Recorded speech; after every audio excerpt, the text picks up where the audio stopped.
दोस्तों, मैं शंकर तिवारी स्वागत करता हूं आपको अपने YouTube channel exam warriors begins में।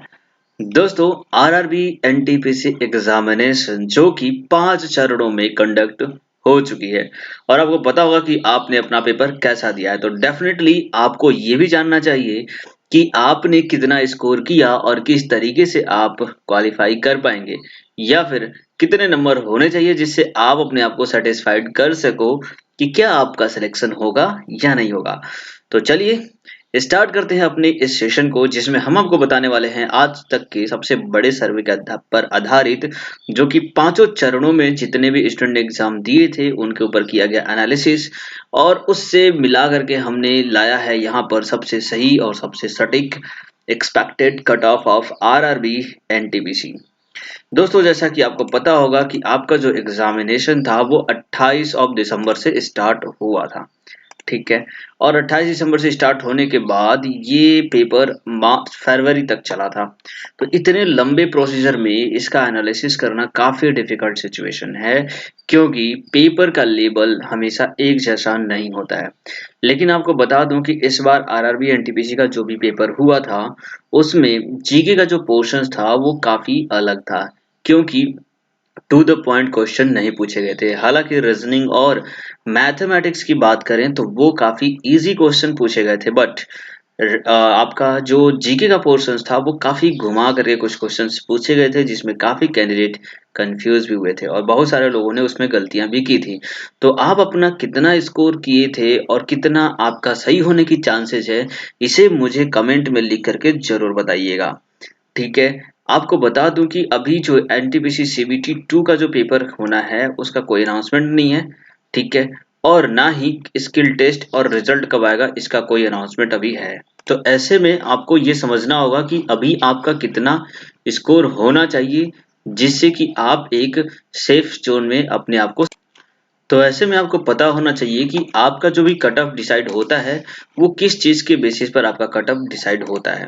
तो यहाँ आपको पता होना चाहिए कि जो भी नंबर ऑफ वैकेंसीज हैं, जो कि काफी ज्यादा है, मतलब ज्यादा कहने का मतलब है कि एक हिसाब से ठीक भी है, ठीक है। तो इस तरीके से ये कितना ज्यादा इनका कट ऑफ हो सकता है ये वैकेंसी पर डिपेंड करता है। इसके अलावा नंबर ऑफ रजिस्टर्ड रजिस्ट्रेशन और candidate appearing for the RRB NTPC examination, कितने कैंडिडेट अपियर हुए हैं इस एग्जामिनेशन में, इस बात के ऊपर भी ये चीजें डिसाइड होती हैं। तो आपको ये भी पता होना चाहिए। इसके अलावा परफॉर्मेंस ऑफ द कैंडिडेट, जी बिल्कुल, यानी कि आप लोगों का जो परफॉर्मेंस है। तो हमने बहुत सारे कैंडिडेट से बात की थी, जिसमें बहुत सारे लोग ऐसे थे जिन्होंने ये कहा कि उन्होंने 80 क्वेश्चन किए, 90 क्वेश्चन किए, लेकिन उनमें से 10-12 क्वेश्चन गलत भी कर दिए। तो इस तरीके से जो आपकी गलतियां होती हैं उससे आपके नंबर कम भी होते हैं। तो डेफिनेटली ये कहीं ना कहीं एक नेगेटिव मार्किंग जाता है। तो ओवरऑल अटेम्प्ट कितना किया गया है ये डिपेंड नहीं करता, डिपेंड ये करता है कि आपने सही कितना किया। इसलिए आपसे एक रिक्वेस्ट है कि आप अपने जो क्वेश्चन आपने अटेम्प्ट किए और उसमें से सही कितने किए वो हमें कमेंट करके जरूर बताएं। कैटेगरी वाइज रिजर्वेशन क्राइटेरिया क्या है, यानी कि किस तरीके से, जैसे कि जो एससी एसटी की बात करते हैं तो वहां पर उनका रिजर्व कैटेगरीज होती है, यानी उनके लिए जो सीटें हैं वो रिजर्व है। वहीं बात करें ईडब्ल्यूएस की या ओबीसी वगैरह की, तो वहां पे रिजर्व कैटेगरीज है। जो अनरिजर्व कैटेगरी है, बाकी के बचे सीटें उनके अंडर आती हैं। तो रिजर्वेशन कितना मिला है इस बात पर भी डिपेंड करता है, और लेवल ऑफ डिफिकल्टी। तो देखो, लेवल ऑफ डिफिकल्टी की बात करें तो सारे पेपर का डिफिकल्टी लेवल सेम नहीं था बिल्कुल भी, किसी के ज्यादा किसी के कम थे।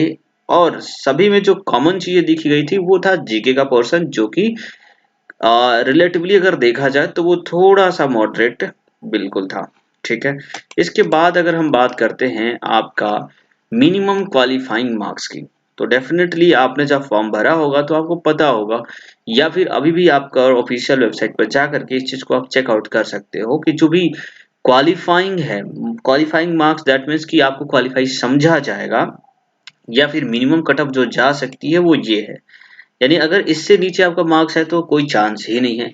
हालांकि ये जो मिनिमम क्वालिफाइंग मार्क्स होते हैं ये सिर्फ तो सिर्फ दिखाने के लिए हैं, हालांकि इतना नीचे कभी जा नहीं सकता, ठीक है, बट उन्हें देना होता है इसलिए वो देते हैं क्या कि यूआर और ईडब्ल्यूएस के 40% मिनिमम क्वालिफाइंग मार्क है। वहीं ओबीसी की बात करें तो 30%, एसटी की 25% और पीडब्ल्यूडी की बात करें तो ये 2% यहाँ पर मिनिमम क्वालिफाइंग मार्क्स है, यानी कि इतना कम से कम आप लेकर के आते हैं तो आप क्वालिफाई हो सकते हैं।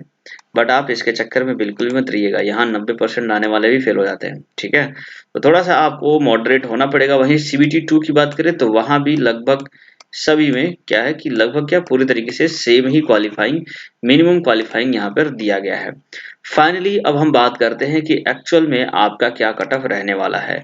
तो दोस्तों मैं बता दूं कि कट ऑफ जो भी होगा मॉडरेट टू हाई होने वाला है, क्योंकि यहाँ पर इतना लंबा प्रोसीजर होने के बाद जो भी इसका नॉर्मलाइजेशन होगा वो काफी बड़े लेवल पे होगा। तो डेफिनेटली आप ऐसा ना समझो कि आपने अगर 82 क्वेश्चन किया है तो ही आपका 82 नंबर आएगा, बिल्कुल नहीं। अगर आपने सपोज दैट आपने 70 क्वेश्चन किए हैं और 70 सही किए हैं तो डेफिनेटली वहां पर आपके 10 से 15 मार्क्स बढ़ेंगे, और जब बढ़ेंगे तो आप अपने इस वाले पोजीशन पर पहुंच जाएंगे। लेकिन जो कैंडिडेट 90 क्वेश्चन करके आए हैं और उसमें से उनका 10 नंबर क्वेश्चन का गलत हो गया है तो वो 80 पे चले जाएंगे और माइनस मार्किंग जो होगी वो अलग। ठीक है, तो इस तरीके से आपको कितना सही किया है कितना गलत किया है डिपेंड इस पे भी करता है आपका क्वालिफिकेशन। यानी कि अगर यहाँ पर एक्सपेक्टेड कट ऑफ की बात करते हैं 82 to 84%, दैट मीन्स कि आप इसके आसपास अगर आप हैं, यानी कि आपका कुल प्लस माइनस करके 70 से ऊपर आ रहा है तो आप इसके पास में हैं, क्योंकि कम से कम कुछ भी नहीं होगा तो 10-15 नंबर बढ़ेंगे मिनिमम, अगर आपने बहुत ज्यादा गलत कर दिया है तो। वहीं अगर एससी की बात करें तो यहाँ पर 70% की बात कही गई है, जिसमें से 70 से 72% आपका होना चाहिए। और ये जो कट ऑफ मैं दिखा रहा हूँ वो नॉर्मलाइजेशन के बाद का कट ऑफ है। ठीक है, यानी कि आप अपना स्कोर जो भी है आप मुझे बताओ और डेफिनेटली मैं आपको हेल्प करूंगा कि आपने इतने नंबर सही किए इतने गलत किए तो आप कितना रॉ स्कोर ऑब्टेन कर सकते हैं और कितना आपका नॉर्मलाइजेशन स्कोर हो सकता है। तो इसलिए आप अपने कट ऑफ अपने जो भी मार्क्स स्कोर किया हुआ है या फिर जो आपने क्वेश्चन सही अटेम्प्ट किए हैं उनको जरूर मुझे बताइएगा। SC ST की बात करें तो यहाँ पर ST में 64% से 66% कट ऑफ हो सकती है, और वहीं OBC की बात करें तो ये 76 से 78% तक का कट ऑफ रहेगा। तो ये पूरा का पूरा कट ऑफ है। मुझे उम्मीद है कि आपको देखकर ये अच्छा लगा होगा और आप काफी मोटिवेट फील कर रहे होगे। फाइनली मैं आपको बता दूं कि हमारे चैनल पे रोजाना सुबह 6 बजे डेली करंट अफेयर का क्लास चलता है, जहां पर आप उसे ज्वाइन कर सकते हैं और आपके आगे आने वाले जो भी एग्जामिनेशन है चाहे वो SSC हो या फिर RRB ग्रुप डी की बात करें, क्योंकि वहां भी आपका जीके का पोर्शन काफी इंपॉर्टेंट रोल प्लेगा और उसमें करंट अफेयर भी, और उसका हाल ही में नोटिफिकेशन आने ही वाला है तो कभी भी आ सकता है, इसलिए आपको उसकी प्रिपरेशन जरूर करनी चाहिए। तो डेली करंट अफेयर सुबह 6 बजे आप मुझसे पढ़ सकते हैं। वहां पर आपको अच्छे कंटेंट पूरे डिटेल के साथ प्रोवाइड की जाती है, जो भी क्वेश्चंस होंगे उनकी डिटेलिंग की जाएगी, उनसे रिलेटेड जो भी स्टेट या कंट्री होंगे उनकी पूरी हिस्ट्री जो भी होती है उनसे रिलेटेड वो बताए जाते हैं। साथ में आपको मैप की भी रीडिंग कराई जाती है। वहीं जीके की जो कि पोर्शंस होते हैं जो कि काफी ज्यादा इंपॉर्टेंट है, तो हमारा सेशन चलता है जिसमें जीके का डोज एक हर रोज सुबह 9 बजे आप उसे ज्वाइन करिए और अपना जीके स्ट्रॉन्ग करिए। साथ में बात करें जीके क्विज की तो जीके क्विज में हम हिस्ट्री, ज्योग्राफी, पॉलिटी और साइंस में बात करें तो बायोलॉजी, फिजिक्स और केमिस्ट्री से रिलेटेड जितने जीके क्वेश्चन जो इंपॉर्टेंट हैं, जो पहले के एग्जामिनेशन में आ चुके हैं या फिर जो भी इंपॉर्टेंट है जो फर्दर आ सकते हैं, तो ऐसी पॉसिबिलिटीज को ध्यान में रखते हुए हम इस टॉपिक को लेकर के आए हुए हैं और डेली आपको क्लासेस वहां पे कराई जाती है। तो होप श्योर आप उनसे ज्वाइन करेंगे, और अगर वीडियो ये अच्छा लगा तो डेफिनेटली आप इसे लाइक कर दीजिए और सब्सक्राइब जरूर कर दीजिए, ताकि आपको आने वाले समय में जो भी हम वीडियो डालें तो वो आपका नोटिफिकेशन आपको मिलता रहे। बाकी अपने दोस्तों के साथ शेयर जरूर करिएगा, आप शेयर जरूर करिएगा। ओके, चलिए देखते हैं। तब तक जो भी नोटिफिकेशन आता है हम उसको आपके सामने जरूर बताएंगे, जो भी रिलेटेड यानी कि जो भी रिजल्ट से रिक्वायरमेंट चीजें होंगी या फिर SSC के रिलेटेड जो भी चीजें होती है वो भी यहाँ पर डिस्कस की जाती हैं। तो आप हमारे साथ बने रहिएगा। आपका दिन शुभ रहे। धन्यवाद। जय हिंद, जय भारत।